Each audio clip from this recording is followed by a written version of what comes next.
Hello, I'm really glad you're here. I'm Amy, and this is Amy's Wildcards. This is the podcast where I interview people who I think are my friends with a deck of cards filled with random questions I have created. At the beginning of this interview, this deck will be shuffled, and whatever questions come up in whatever order is completely up to fate. We're going to laugh, maybe cry, possibly be offended. Let's get into it. So today my friend Justin is here. Hello. Hello.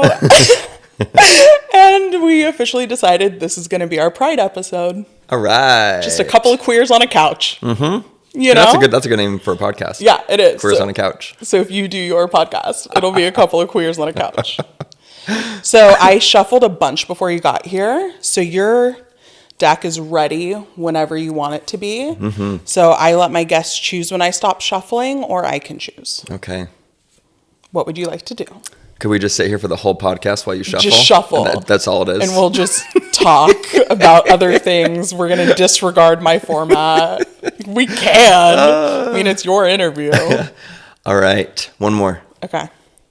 Meow. And stop. Cool. Why are you so obsessed with me? Oh, was that really the question? That's what you stopped on. This is the first one. Why am I so obsessed with you? Yeah. Well, the first time, I laid eyes on you, I just was captivated. I love it. No, but for real, I love your laugh. Oh, thank you. First of all. And when I'm with you, I feel light. Oh. Yeah. I love that. I feel light. And it's just easy and it's fun. And I love it. Oh, thanks, Justin. Yeah. So precious. I will joke about this card is so ego self-serving. Of course. But all of my friends have just been giving me the kindest, most heartwarming answers. And we all need that. Yeah. Every once in a while. So it's every good to now hear. and then I'm like, should I take the card out? But I'm like, Nope. No. If your teenage self saw you now, would they think you're cool? Oh man. I feel like no, but in a different way, in an ironic way. Because when I was a teenager, Yes. especially in my early teens, 13, 14, 15, I was a mishmash of a lot of different styles. Me too. So I was I shopped at Hot Topic and PacSun. So I think we were very similar. I was a surfer boy goth. Yeah. Have you heard of the music genre surf goth? No, Yes, that's it's a real. thing? It's oh real. My gosh. It's goth. It's surf goth. I found out about it when I was in the mental hospital, and there was this guy who was a musician, and he was from Ventura, and he was telling me about it. I think us surf goths probably have been in a mental hospital at one point in our life because we're very confused. Surf goth. Yeah. It's so funny. I did not know. But so there was also some emo mixed in there, and I would wear Thomas the Tank Engine backpacks to school, but not because I was I love Thomas the Tank Engine, but I'm I want to be It's ironic. Yeah. I did that too. I had a My Little Pony. Yes. And a princess one. I did that in high school. Yes. How funny. And my mom would she would hate that I would wear she wouldn't let me wear certain weird clothes out in public. Mm-hmm. So I would wear them underneath my regular clothes. And then when I get to the mall or whatever, I would change into them. Yes. And I really wanted to have black hair. So I bought the spray, and I would when I would leave the house, I would spray paint my hair black and then wash it out before I got home. The effort and the work that you put into this. Yes. So basically now I think my teenage self would think I was lame. Because why aren't you dyeing your hair at the mall? And why aren't you wearing weird clothing out in public? Why are you so insecure? I think that's what my well, I had insecurity back then. Sure. But just different kinds. So I think my teenage self would be like, bro, You're such a square. Yes, like wear some rainbow suspenders. So funny. Was your teenage self, I think we've talked about this a little before, but was your teenage self aware of your queerness? That's people have asked me that. Like they've asked like, when did you realize you were gay? And it's so hard to answer because I didn't have the language for that. Yeah. And so I can trace back and look at, retrace thoughts and behaviors and be like, okay, yes, clearly. Yeah. But I didn't have enough language or enough people or like examples to like really even to internalize and use those words. So, I was dating girls all throughout middle school and high school. But also had very specific, things that would indicate like you're gay. Yeah. Like you're not actually attracted to these women. So yeah, it's tricky. I don't know how much internal awareness I had at that age. Because like what I wonder is like if the teenage self, which it sounds like no, but if the teenage self was like, oh, when I'm older, like I'm gonna be free and out and like have any of those types of thoughts. No, those weren't conscious thoughts. No. Yeah. So I just moved into a new place and I have roommates. Yeah. And my roommate asked me like, oh, do you have a boyfriend or girlfriend? Like, like trying to be inclusive, but they were like annoyed about being inclusive. And I was or girlfriend. Yeah. And I was like, well, actually, and they're like, you can't be too careful these days. And I was like, well, actually, like you did ask the right way for me because I'm pansexual. Yeah. And then they went on to tell me every single queer experience they've ever had as a straight woman. And trying to relate with you or something? I don't know. And like every queer person they know and all these stories, if she watches this, you're a lovely person and you're wonderful. But at the same time, I was like, now I have to sit and listen to all of this. Yeah, and I just was like, and I also had to come out and I didn't really like want to. And I've been so privileged being pansexual and I like haven't really come out like I think like the past year or so. I like really realized it and came out. But like I've had the privilege of like getting to like be in the closet when I want to be in the closet and when it feels safer to do that. Totally. Yeah. Which just feels like BS. Like I feel like cheating or like a coward sometimes with that. But it's still like a lot of new awareness for me. Yeah. In all of that. Yeah, but also your life is your life and you don't have to I don't know. Be like, I'm pansexual all the time. Yeah. And it was just like, when is the appropriate time to bring it up? And so like her asking me that question felt like an appropriate time. For sure, yeah. Because you could go one of two ways. And I still have that fear that like when women know I'm pansexual, they're going to think it means that I like them. Yep. Right? I think that's just a general queer thing. Unfortunate. Queer. Because I think we grew up with a lot of fear that, especially growing up in like it still exists today for sure, but growing up in the 90s and the 2000s when "that's so gay" was often used and just a lot of, I remember growing up, like my friends playing the game. I don't think anyone knew what it meant, but the game Smear the Queer. What? Have you ever heard of that? No, it sounds awful. Well, it has nothing to do, well, the origins of it are queer, but like the actual game has nothing to do with like queer, but it's basically mainly boys would play it, but it's with a football or any kind of ball, and whoever has the ball is gay. No, a bunch of people just try to attack them. Oh, okay. Like tackle them. Yeah. And so that person with the ball is the target, and they're just running around while everyone's chasing them and trying to like take them down. And so it's called Smear the Queer. It's really, like, the name is really terrible. Yeah. I don't remember. I remember playing the game. I remember hating playing the game, but that's what boys did. And I was like, I don't want to be attacked or tackled at all. Especially with this title on the game. What? Yeah. And so, that was popular in the 90s. And so I think that there is we grow up with a lot of fear and shame. Yeah. That like, oh, if any of these friends that are of the same sex of me know this, they'll be scared of me. Yeah. And I'm guilty of doing that to some of my female bisexual friends or gay friends when I was young and like very in the closet. Yeah. And then I stopped hanging out with them. Yep. Because I was uncomfortable. Yeah.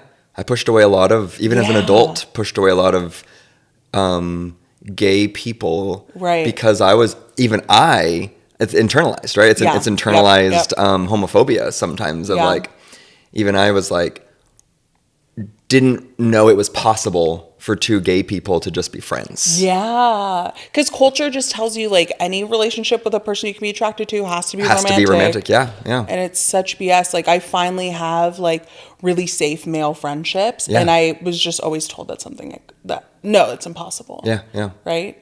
What was the other thing I wanted to say? It left me, so I guess it wasn't that important if it comes back. It might come back. I love how gay our episode is already becoming. Oh, this is what I was going to say. The internalized queer phobia is I would do that with fat phobia too. I used to not want to have fat friends. Yeah, because I thought it would make me look fatter or like make everyone realize that I was fat. Like I only wanted like thin friends. Yeah. And I remember being in 5th grade being mean to a girl who was like the only other like fat girl in class. I feel like we could do a whole episode just on all of that. Yeah. Like unpacking the internal shame that exists there right. with any area where we have a certain identifier or physical trait or whatever. That we have our insecurity around. And that we push away or... The mirror. We don't want the mirror. Exactly. Yeah. Oh my goodness. Oh, this is cute. What is the most adorable thing about you? Oh, that's a hard one. I can answer it for you if you need help. Let me practice. I have a hard time. Yeah, no. I have a hard time like I want you to do it first. Seeing myself in positive ways sometimes.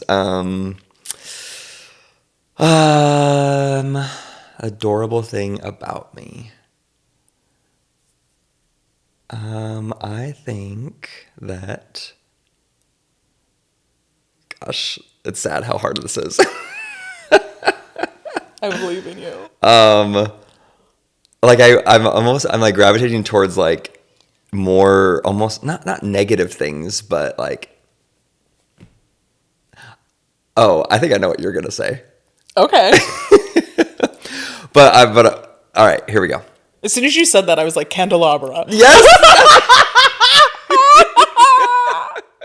That's what I knew you were gonna say. That wasn't gonna be my answer, but I love that. I think and maybe I don't know if adorable is the right word, but like that I really like there's certain things that I just really, really love. Yeah. And whether it be like Spider-Man or musicals, specifically Les Miserables, like, and that I can just like really like, I can find something and then you get me talking about it. Yeah. And I'll just like explode and vomit because of how much I love it and how much I want to just Is it share. sharks that you like? I do. Yes. My tattoo. Oh my gosh. Is that, I don't think I've seen that before. No. Oh, and it has a shadow. It does, yeah. Hammerhead sharks are my favorite. Hammerheads. Yeah. Love it. And I think actually maybe this is a past fact. I was going to say fast fact. Past fact, but it's pretty adorable. I loved sharks so much when I was a kid. Yeah. That I would sit in front of the TV during Shark Week. The TV like week, Shark Week with a notebook and taking notes. I was like a little 8-year-old just taking notes on sharks. I remember sitting on the floor cross-legged with my little notepad. Oh my god. Just taking notes. I love it. And can you tell the people what your career is now? Now I am a high school biology teacher, science teacher. But my schooling is in marine biology. So I love studying that marine biology and yeah. I love that it still lines up. So what were you gonna say about me? I think I was gonna start external of just like you're just such a handsome man and you just have like a gorgeous smile. And also your love of animals and remembering how you used to have all the stuffed animals. Oh, from my painting. Yes. Yes. From the sip and paint night we did at Justin's house. How many times have you almost died? Well, which we could stay surface or we could go really deep. Well, I prefer deep stuff.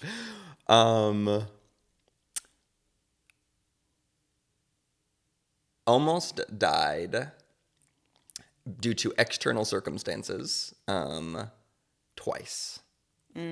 Yes. And like that's dramatic. They're both very long stories, so I won't get into all of them. But one was getting plummeted by a wave on a giant rock. I was standing on a giant rock about a quarter of a mile out in the Mediterranean Sea and was thrown into a rock.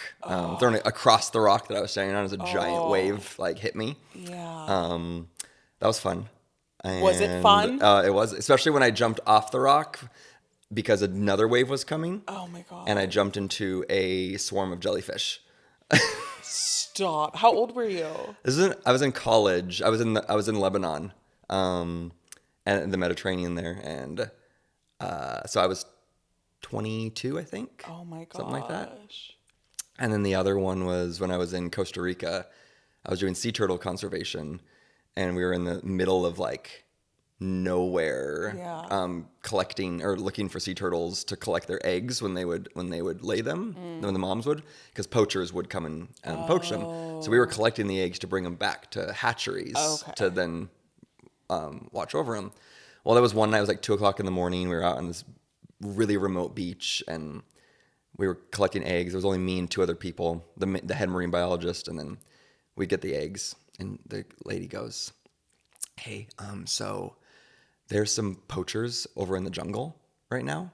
I noticed them and this is like, it's like pitch black out here. We just have our headlamps." So she goes, this is also after already like canoeing across a lagoon with a canoe that was like sinking with caimans, which are like mini alligators, right. in the river or in the water that we're at. And almost like stepping on a giant spider in the jungle as we were walking. It was a wild night. Wild. And so then she's like, "All right, we're going to make a decoy bag. So we're going to fill this bag with sand." And she says to us, "I'm going to take these eggs back to the hatchery. You're going to take the decoy bag and you're going to walk the other direction away from anybody and just go." You specifically. Just me specifically. I was 18 or 19. And you just go and you wait and I'll come back for you. And I'm like, wait, so I'm taking a decoy bag and there's poachers with machetes in the jungle? Like, and we're going to leave me here. Yes. So, and it was pouring rain. It was just like downpour. Of course it was also pouring rain. Yeah. So, the reason why it's dramatic, I didn't almost die because nothing actually happened. Like I didn't have any encounter with the poachers or anything like that. But it felt very life-threatening. Oh, it did. It did. Yeah. And then she came back for me and...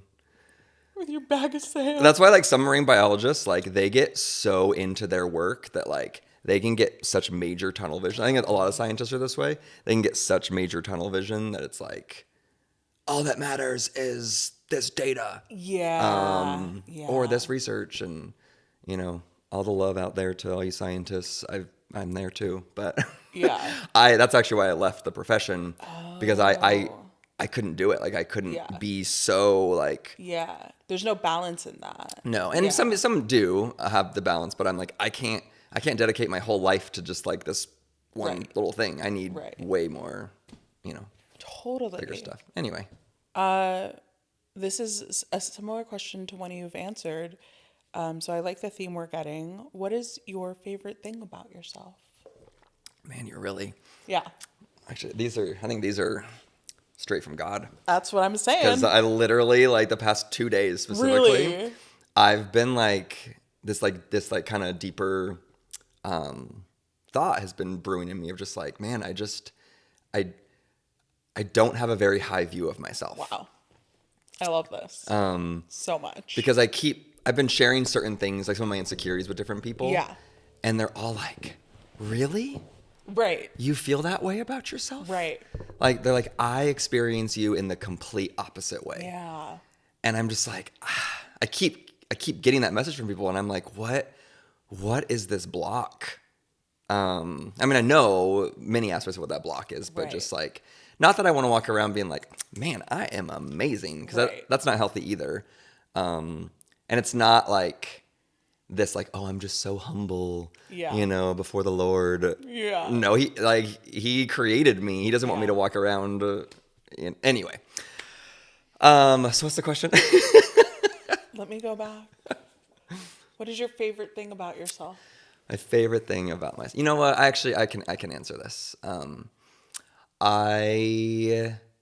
God has really, I think, like, put a deep heart in me and a deep desire for intentionality. I'm a very intentional person, and some of that has come from the lack of intentionality I feel like I've experienced through life, not in all my relationships, but in a handful. And so I think I have a lot of awareness of things going on around me, and what I can very much be in tune to what another person might be experiencing or feeling. And I'm grateful for that. I'm grateful that God has put that in me to just desire to be intentional. Yeah. And I love intentionality, and that's something I haven't done this for a while. It's been a year of intentionally being single and not dating, nothing. And that's something that I want in a future partner, is, if I do have one, is that I want them to be like an intentional, thoughtful person. Yeah, it's important. Yeah. I think that's a really good quality. Okay. We have a few more minutes left. Okay. Wow. This has gone so fast. Yeah. What is your love language? My love language is for sure quality time. Yeah. Like, that's part of why I did this podcast. Yes. Yeah. Off the charts. Yeah. Quality. There's elements of all of them that I really appreciate and love. I think as far as I think love languages obviously go both ways. There's the way we receive love and the way we give love. And I will say, I think that exists in both directions, because totally. I believe, I think one of the greatest gifts we can give a person is our presence. Of just being intentionally present. Yeah. With the people that we're around. Yeah. And so I try to give that, and I feel very deeply loved when I receive that. Yeah. I love it. Okay. Justin. These questions right now, Justin, this is the most uncomfortable of them too. Oh gosh. Literally the most uncomfortable. So we were just warming up, I see. Yeah, apparently. And this is like the last one before the final question too. The last one before the final? Yeah, there's a final question that everybody gets. I'm going to wait for you to swallow that. Okay. So I don't spit it out? Yeah, exactly. Rate yourself. Oh gosh. I know. On a scale from 1 to 10. Now rate your mom. What? Yeah. Who wrote these? Who wrote these questions? What a crazy person. Wait, is the rating just like relative, or like rating myself physically? All of my questions are open to your interpretation. I know you were going to say that. And that's what I love about them. I want to see how you're going to answer it. Oh, man. Okay, this is a video, so you can probably see how uncomfortable I am right now. I asked this question to my brother. Yeah. Just for context. Okay. So I don't know if there's a worse person who I could have been like, I was like, rate our mom. Yes. Like, horrible. Okay, literally, if you could see the inside of me right now, my heart rate just elevated. Oh no! I feel the so familiar feeling of anxiety. Oh no! I'm so sorry I've done this to you. It's good. It's good. Okay, rate myself. Oh gosh, I hate this.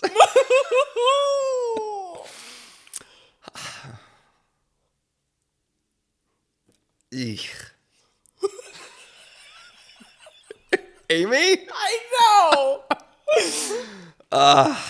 You can see just the tension brewing through me. We can breathe. Yeah, we can breathe. We That's can good. Breathe. Yeah. Okay. I am enough in the eyes of Jesus. Okay. Amen. Amen. I'm going to give myself a 7. Okay. Yes. Okay. 7. And your mother?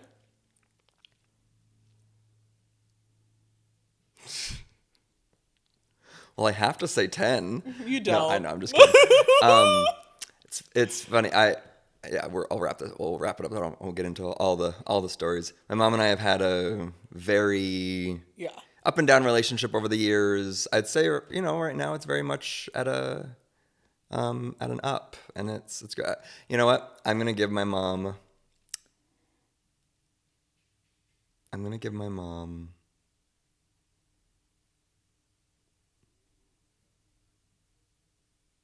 a 7.5. Oh, interesting. Yeah. I would dive into that more, but we're running out of time. Yep. So what I will ask you is my final question for all of my guests. In our last exactly 3 minutes, if this is the only surviving audio clip of you left in existence, what do you want people to know? Okay. It's going to sound cliche, but I really feel this, especially in this season of life. And I hope it remains forever and not just in a season. But I just have lately have been so deeply experiencing the joy and peace and love of Jesus, just so much.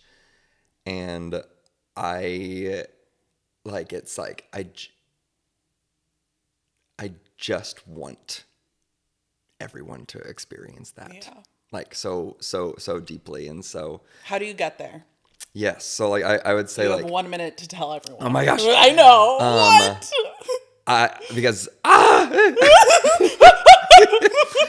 I just feel like for years when I walked away from God, it was there's so much pride in me of I can do this on my own. I don't need you. Yeah. You're not trustworthy. Yeah. You're not answering my questions. You're not, giving me the things I asked for. And so it was you're not a good God. Yeah. And that pride just destroyed me. And so I would say humbly just being God, I don't know what I'm doing and you do. Yeah. So just take it, take me, take my heart, and just thank you for your patience and your grace and for loving me, and just thank you. Mm-hmm. And so I think just softening the heart, and being curious about his love for me and for us is I think how we can get there. Mm-hmm. I love it. Beautiful. Well, thank you for being on my podcast. Thank you. Thank you for being my Pride queer episode. Yes. All the jazz hands. Just do all the gay things in a few seconds. Okay.